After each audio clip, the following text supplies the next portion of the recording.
우리 다 같이 사도신경으로 신앙 고백하시면서 우리 새벽 예배 하나님 앞에 드립니다. 전능하사 천지를 만드신 하나님 아버지를 내가 믿사오며 그 외아들 우리 주 예수 그리스도를 믿사오니 이는 성령으로 잉태하사 동정녀 마리아에게 나시고 본디오 빌라도에게 고난을 받으사 십자가에 못 박혀 죽으시고 장사한 지 사흘 만에 죽은 자 가운데서 다시 살아나시며 하늘에 오르사 전능하신 하나님 우편에 앉아 계시다가 저리로서 산자와 죽은 자를 심판하러 오시리라. 성령을 믿사오며 거룩한 공효와 성도가 서로 교통하는 것과 죄를 사하여 주시는 것과 몸이 다시 사는 것과 영원히 사는 것을 믿사옵나이다. 아멘.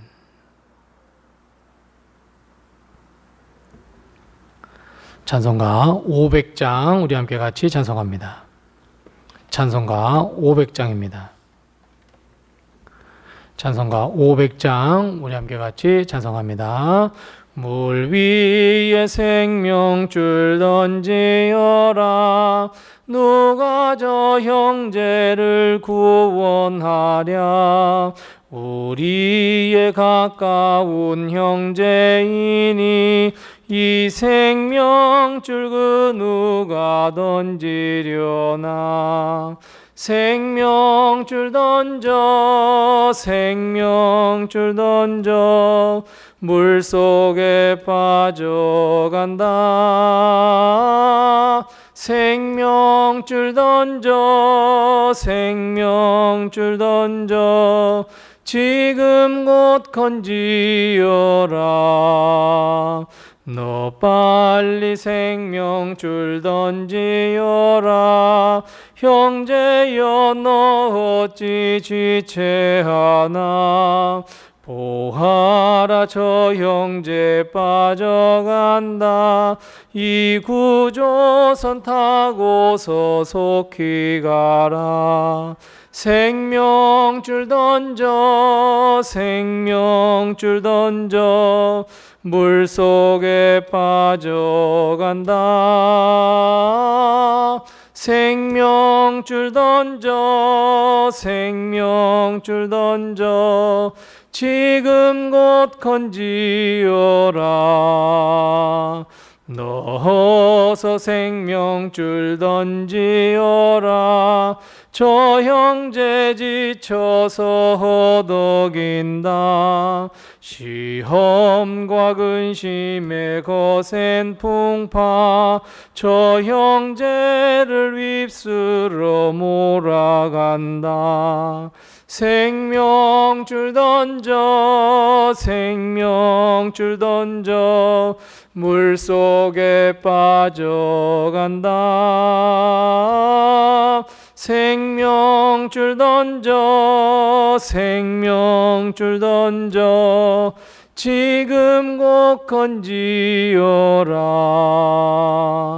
위험한 풍파가 곧 지나고 건너편 언덕에 이르리니 형제여 너 어찌 지체하나 곧 생명줄 던져서 구원하라 생명줄 던져 생명줄 던져 물속에 빠져간다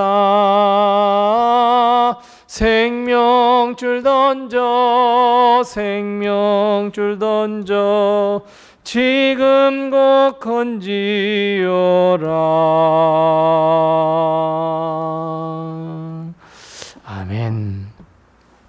오늘 시간 하나님께서 우리에게 주신 말씀은 구약성경 창세기 5장 1절 말씀부터 17절 말씀입니다. 구약성경 6면에 있는 창세기 5장 1절 말씀부터 17절 말씀까지 우리 같이 한 목소리로 봉독합니다. 창세기 5장 1절에서 17절입니다. 함께 같이 봉독합니다. 이것은 아담의 계보를 적은 책이니라.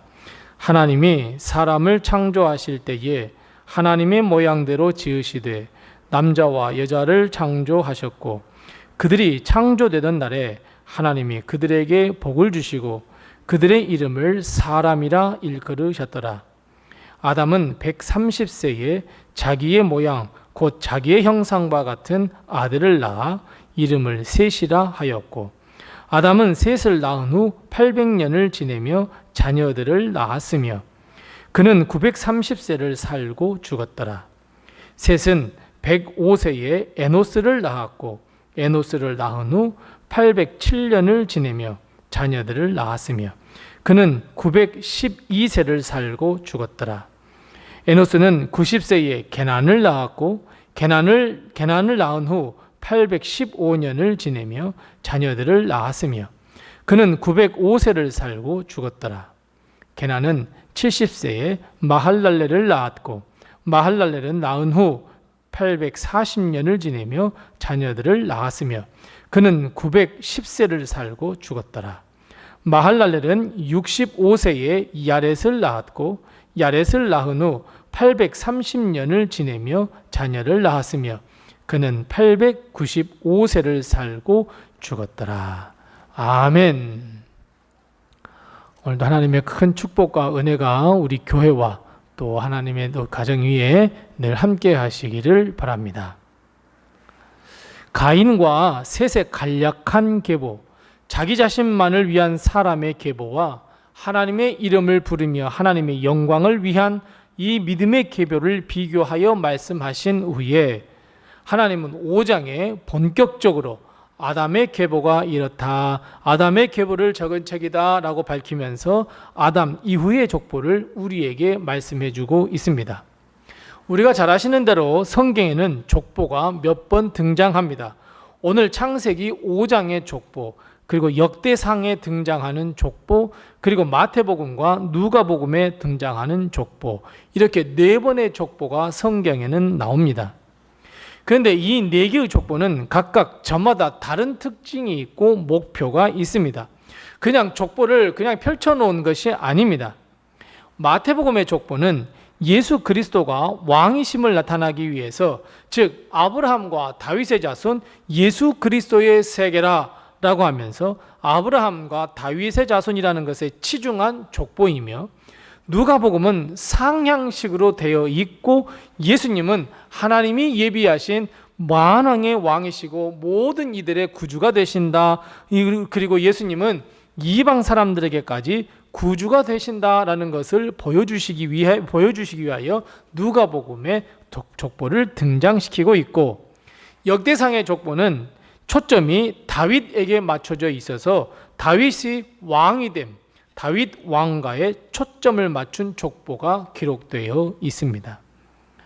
오늘 본문에 있는 창세기 5장의 족보는 인류의 시작, 즉 죽지 않고 하나님의 나라에 올라간 에녹과 인류 두 번째 조상인 노아까지의 족보를 보여줌으로써 인류의 시작, 인류의 그리고 죄의 시작, 그리고 멸망과 다시 시작하는 세상에 대해서 가르쳐 주시기 위하여 족보가 등장하고 있습니다. 그리고 무엇보다도 다른 족보도 마찬가지이지만 창세기 5장에 있는 족보는 사람의 태어남과 죽음을 보여주면서 우리의 생명이 하나님의 손에 있음을 가르쳐주고 있고, 더 나아가 사람은 하나님이 선언하신 대로 죽음을 당할 수밖에 없으며 우리 사람은 죽음을 당할 수밖에 없는 유한한 존재이다 라고 하는 것을 가르쳐주는 것을 반드시 우리는 이 창세기 5장의 족보를 통해서 발견할 수 있어야 합니다. 선악과를 따먹은 이후 하나님은 즉시 아담과 하와를 죽이지는 않았으나 결국은 하나님이 말씀하신 대로 모두가 다 죽임을 당했고, 하나님께서 여인을 통해 해산이 있음을 말하셨던 것처럼 그 여인은 남편을 통해서 자녀를 낳았고, 즉 하나님의 말씀대로 반드시 그대로 다 이루어졌다는 것을 우리는 이 족보를 통해서 깨달을 수 있어야 합니다. 사랑하는 성도 여러분, 우리는 무한한 존재가 아닙니다. 유한한 존재입니다. 아무리 능력이 많다고 한들 우리는 하나님 앞에서 어쩔 수 없는 유한한 존재입니다. 왜 세상이 더욱 전쟁과 기근, 차별과 불법이 난무하겠습니까? 우리가 유한한 존재임을 인정하지 않았기 때문입니다. 계속해서 인간은 발전해 갈 수 있다고 생각했기 때문입니다. 절대로 우리는 하나님 앞에서 유한한 존재라는 것을 인정하셔야 합니다. 우리의 생명조차 어떻게 하지 못하는, 결국 하나님의 말씀대로, 하나님의 선포대로 죽을 수밖에 없는 유한한 존재임을 우리는 분명히 깨달아야 합니다. 그래서 여러분, 겸손하십시오. 하나님 앞에서, 많은 사람 앞에서 우리는 겸손해야 합니다. 나의 유한함을 인정하고 주님 앞에 나갈 때 하나님은 우리를 용서해 주십니다. 하나님의 자녀 삼아 주시고 새 생명을 회복시켜 주십니다. 하나님은 오늘도 여전히 처음부터 끝까지 겸손한 자를 찾고 계십니다. 또 한 가지 기억해야 할 것은, 비록 하나님은 선악과를 따먹은 우리가 죽음이라고 하는 멸망을 당해야 하지만 우리 인생 가운데에 번성함의 복을 누릴 수 있도록 해주셨다는 것을 반드시 기억해야 합니다. 우리는 멸망을 당할 수밖에 없는 존재입니다. 죽을 수밖에 없습니다. 하지만 하나님은 우리를 사랑하셔서 용서하시고 자녀를 낳을 수 있는 번성의 축복, 어찌 보면 하나님 그 천지 창조하시고 첫 번째 내리셨던 축복을 누릴 수 있도록, 생육하고 번성하라 하신 그 축복을 누릴 수 있도록 해주셨다는 것을 여러분, 우리는 꼭 기억해야 합니다. 우리는 죄를 지었습니다. 하나님의 뜻을 이루지 못했습니다. 하지만 하나님은 그 가운데서도 하나님의 복을 누릴 수 있도록 해 주십니다. 예수 그리스도를 통한 새 생명을 얻을 수 있도록 해 주시며 구원과 영생을 얻을 수 있도록 해 주셨습니다. 저주 가운데서도 구원하시는 하나님의 멸망 가운데서도 인도하시는 하나님, 어찌할 바 몰라 헤매는 우리와 동행하시며 우리가 가야 할 길을 보여주시는 복을 우리가 수 있다는 것을 여러분 반드시 기억해야 합니다. 여러분, 이것이 아담의 계보가 우리에게 주는 교훈입니다. 그래서 여러분, 오늘 본문 이 아담의 계보를 시작하면서 선악과를 따먹은 역사, 가인이 아벨을 죽인 역사, 가인의 후손인 에녹과 그리고 람에게 행한 일 적지 않으셨습니다. 오히려 1절과 2절 말씀을 이 아브라함의 이 족보를 선언하는데 대주제로 말씀하고 계십니다. 내가 사람을 하나님의 형상, 우리의 형상대로 만들었지 그들을 사람이라 칭했어. 그리고 그들에게 복을 허락했어. 이것이 하나님의 마음입니다. 하나님의 마음은 저주나 멸망이나 죽음이 아닙니다. 오히려 하나님의 형상으로서 하나님의 영광을 위한 삶을 살기를 바라는 것, 여러분, 이것이 하나님의 마음입니다.